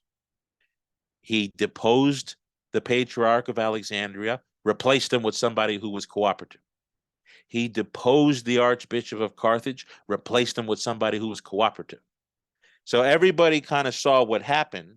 You got a couple of smashings, and the hand's coming over on your head. What do you do? All right, well, I'm going to sign on. But they were saying, we're signing on with the condition that whatever the Bishop of Rome says, I might have to go back on what I'm saying. So the very inception of the controversy shows this intent on being obedient to Rome. And look at that statement there from Price at the 4th bullet.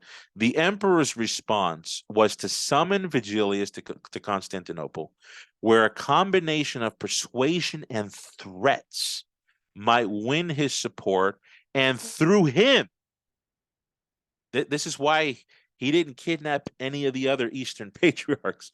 I say kidnap, Vigilius is old. He forced Vigilius to come to Constantinople because he knew the impact that the Pope would have.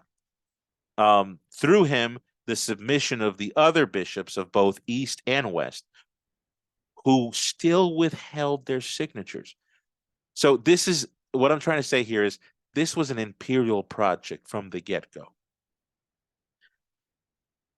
Gavin had said, especially at this time, the idea that the Bishop of Rome's involvement or participation at councils was sought, it was requested, it was begged perhaps, but not necessary. It just so happens that a prominent theologian at the time, and if you don't know this guy, you should get to know him, Fulgentius Ferrandus. He was a well-known theologian and canonist in Carthage. And he was consulted on this whole issue of the 3 chapters controversy. And in his mind, he thought, oh my goodness, this is a threat to Chalcedon. This is what he says about it. General councils, particularly those that have gained the assent of the Roman Church, hold a place of authority second only to the canonical books. I had cited this from a different translation earlier, if you don't remember. What has been concluded by the judgment of holy bishops and most carefully tested and confirmed by being taken to the memoria of the blessed Peter must be followed and must be embraced. They ought not to be subjected to revision through any pretext of piety. Where would he have found greater judges in the church when he had in front of him, in its legates, the apostolic see itself? In other words, there is no greater judge when you have the apostolic see there. Whose assent, meaning the assent of the apostolic see, whose assent gave to whatever synod, to whatever the synod defined, invincible strength, close quote. So at the time, a premier theologian and canonist who was sought from afar, people were always writing him for advice. This is what he says about the relationship between Rome and councils, namely that when Rome ratifies a council, it's irrevisable. It's up there just under sacred scripture, and it has invincible strength. That's different than a general prominence. I am sorry. That's different than just a general primacy. All right. Pope Vigilius condemned the 3 chapters on papal. Pope Vigilius condemned the 3 chapters and papal authority.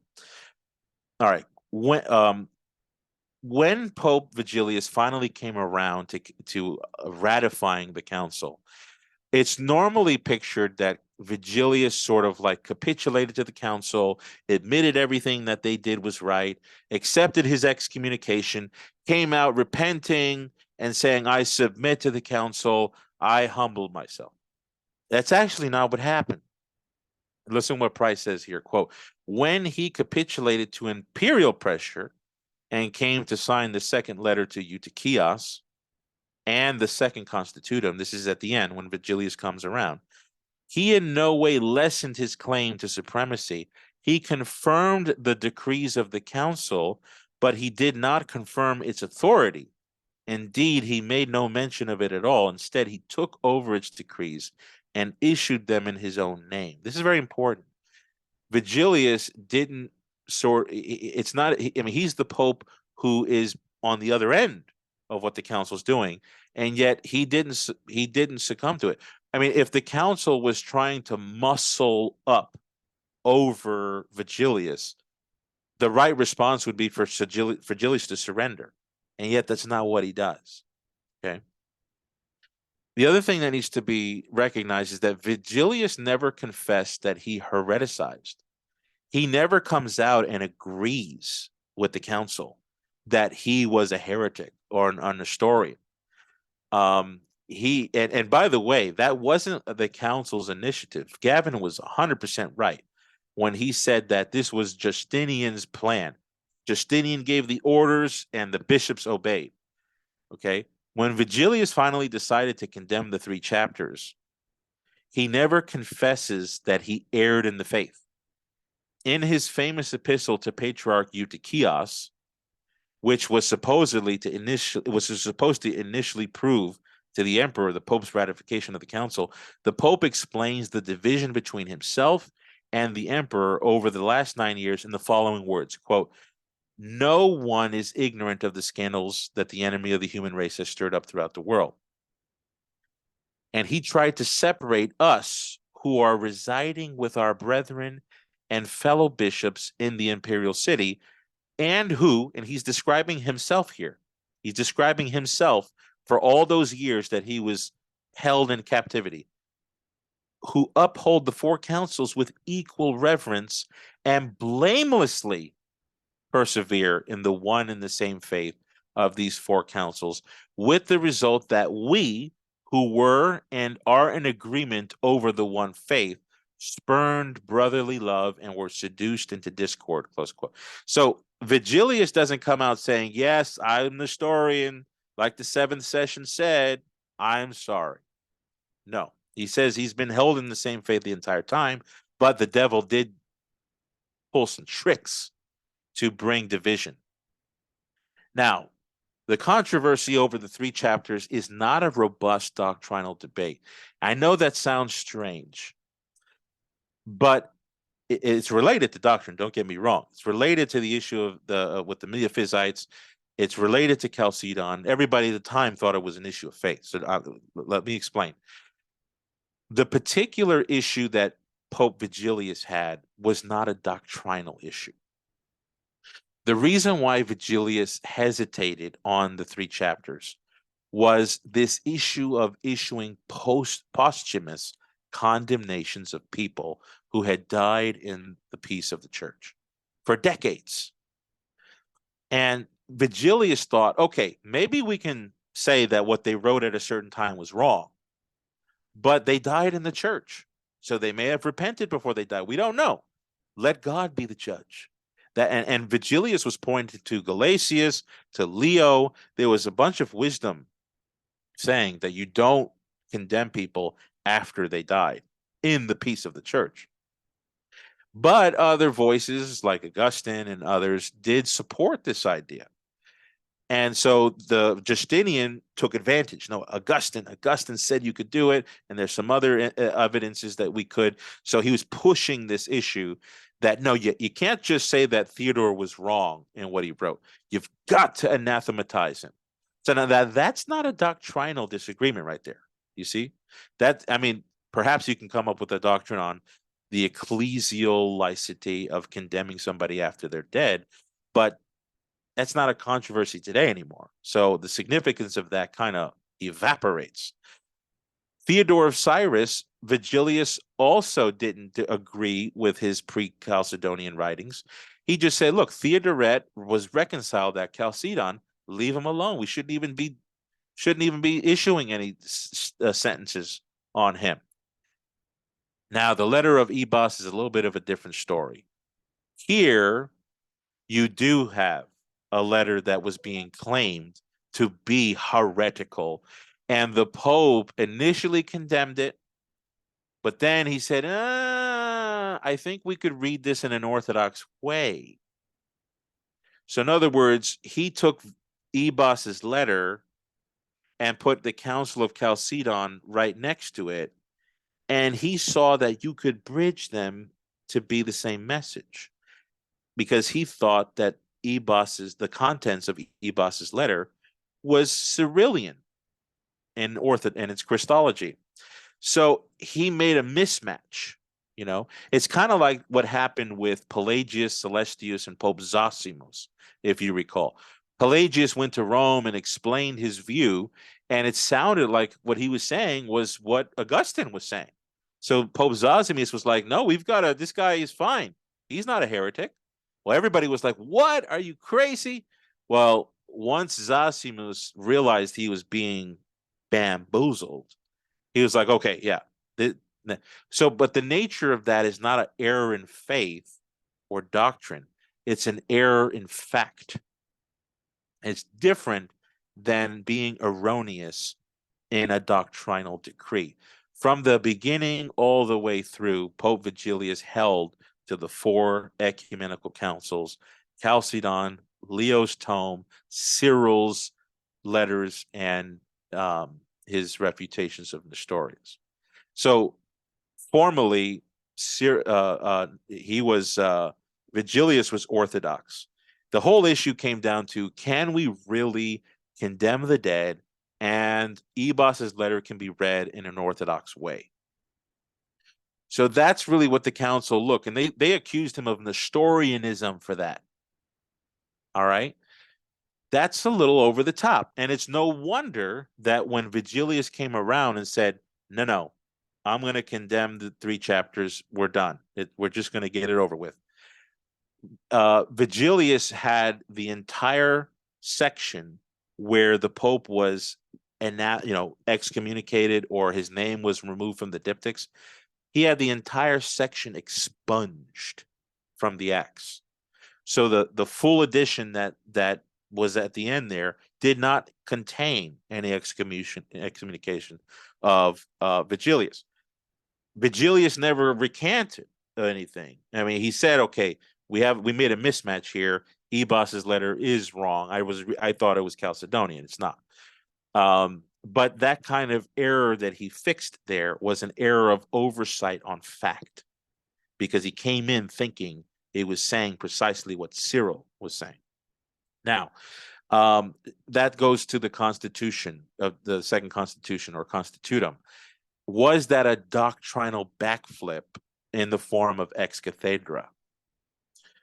And I argue that it's not, for the reasons I've already said.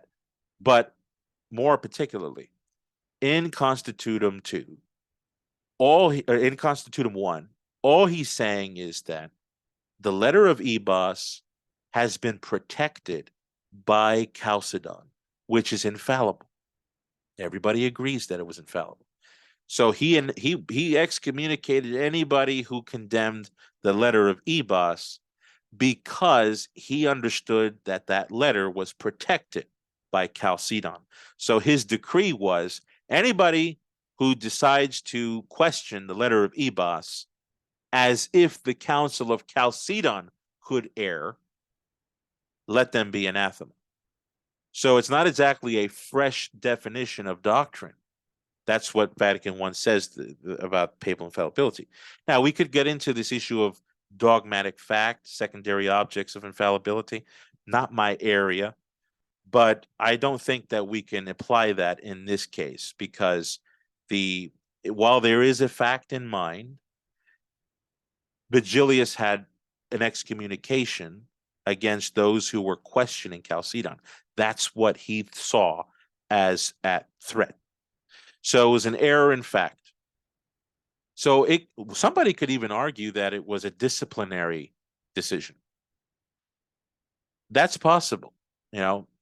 And I speak in possibilities here because this is an area that hasn't largely been talked about by our own magisterium in the Catholic Church, and I wish there would be.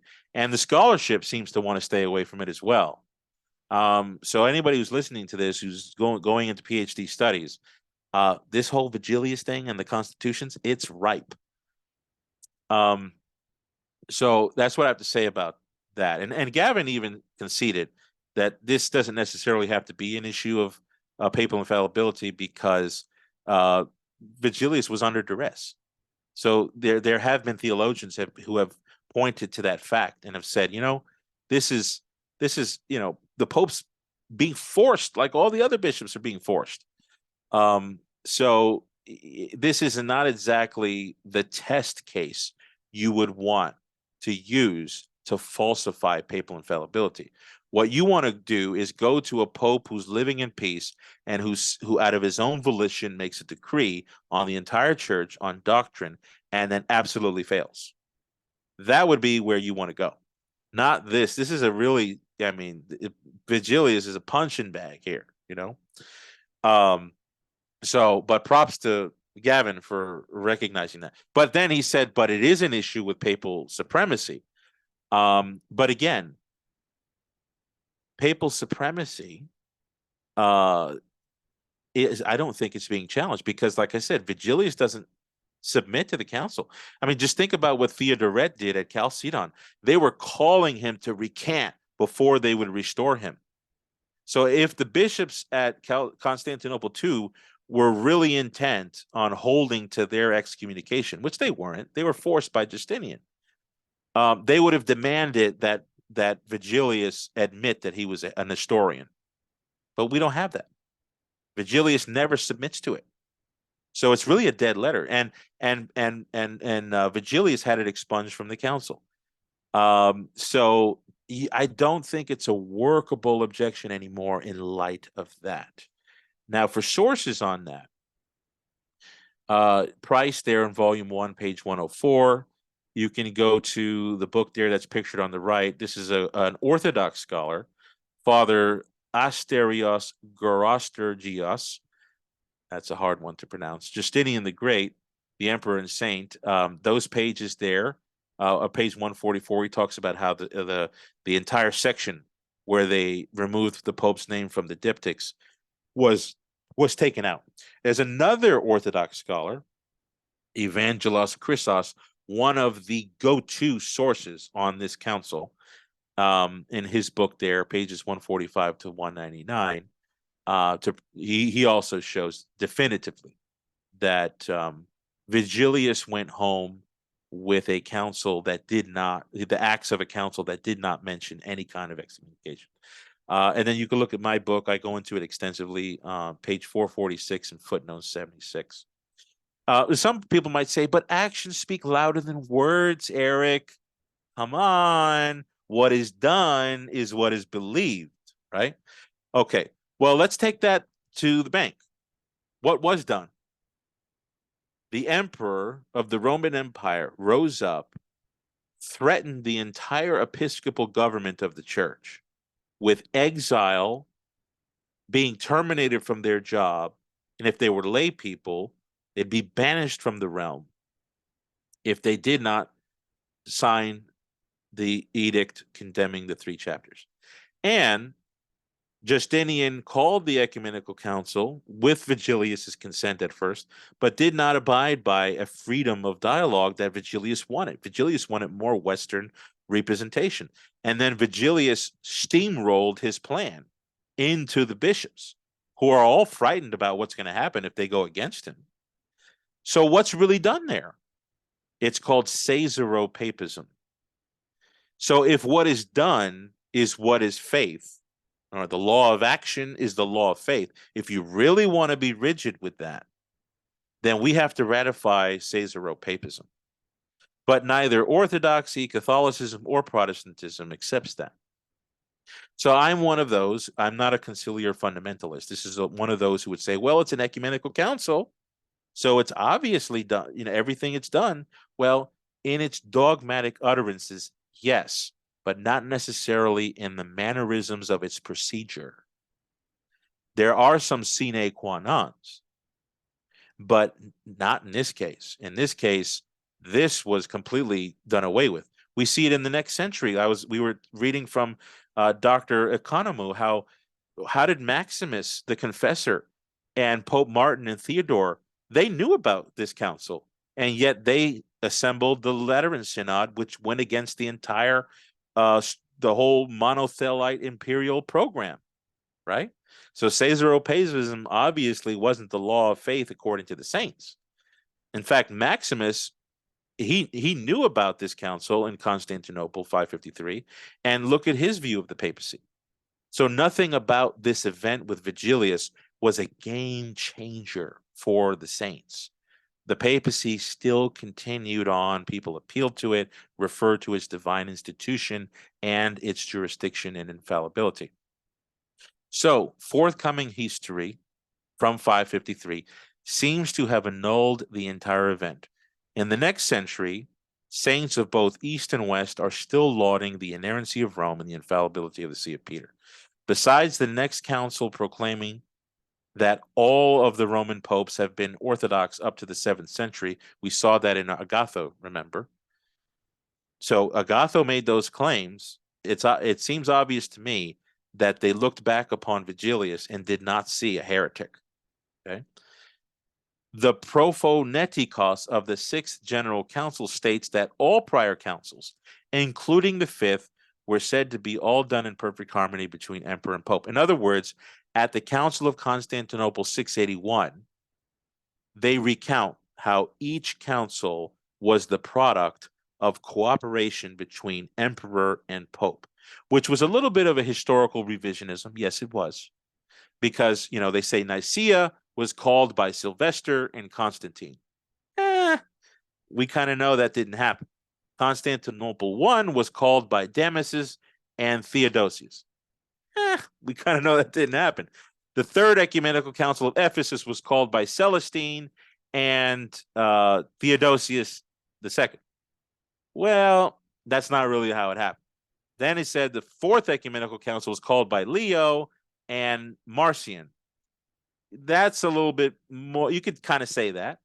But then it said for the Council of Constantinople for 553 that Vigilius and Justinian were in perfect harmony over everything. And so, in other words, it gets lost. This whole thing of Vigilius being an episode against the papacy gets lost. Now, I still think it's a challenge to us.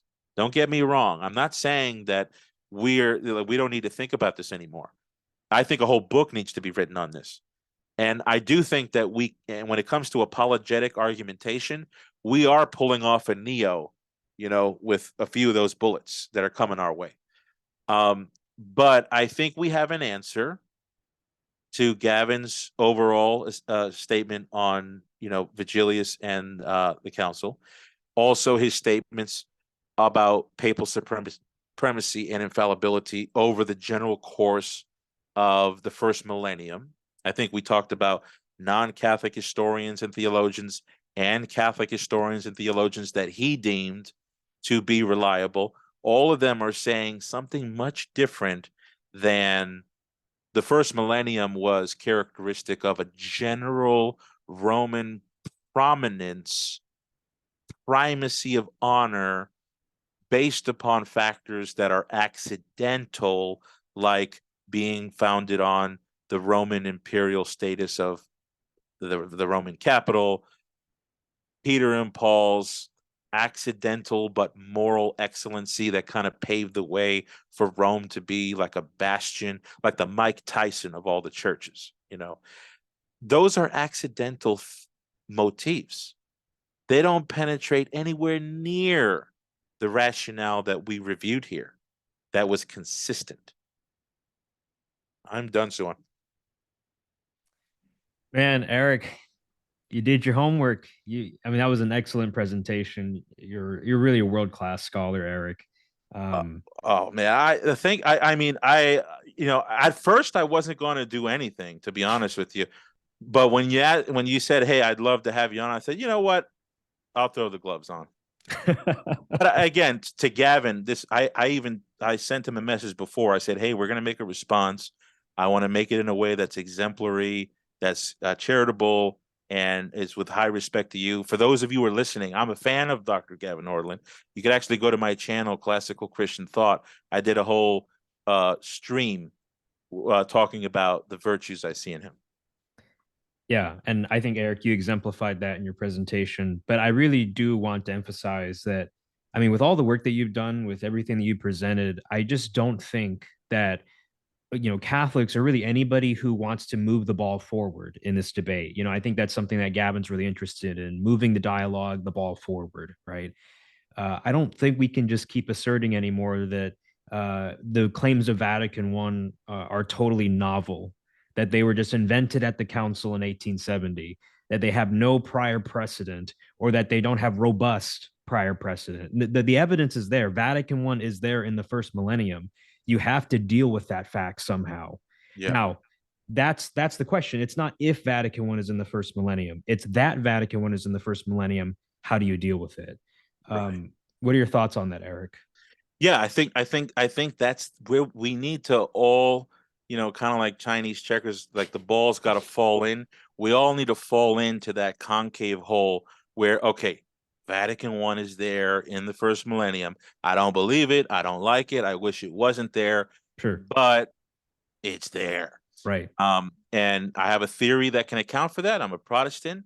I can edit, revise, and reinterpret history and sort of, go back to the original source of scripture.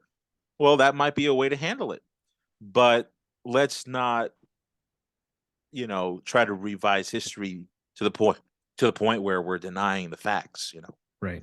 Yeah. And I think that if we deny that Vatican I was in the first millennium, then we're denying the facts, as you've pointed out. Yeah, and as you did in the first 5 seconds of the show. Yeah. With the example, once again, for anybody watching, whenever somebody quotes Vatican I, Pastor Eternus saying it was known in every age that Peter rules through his successors, that's quoting Ephesus, Council of Ephesus 431 AD. If you're going to say that phrase, that quote in Vatican I, that snippet counts as papal supremacy and fallibility, then it had also better count in 431 AD in the Council of Ephesus when it was stated by Philip, the Roman legate. And accepted by hundreds of bishops. Right. And accepted by hundreds of bishops. So, I just, I don't know what you do with that anymore, Eric. Right. If I was a Protestant, I would just say, yeah, this is Sure. true, Right. but we're going to work around it. Yeah. Mm-hmm. Yeah. Man, Eric, you almost left me speechless. I don't know what to say anymore. But Eric, thank you so much for your time and for everything that you've done. No, Such an honor to have you. Yeah, absolutely. It was a joy to come on. I was humbled when you asked me. I was like, oh, I get another opportunity to get on Suan's channel. Always, yeah, Eric. Your work's greatly appreciated. Thank you.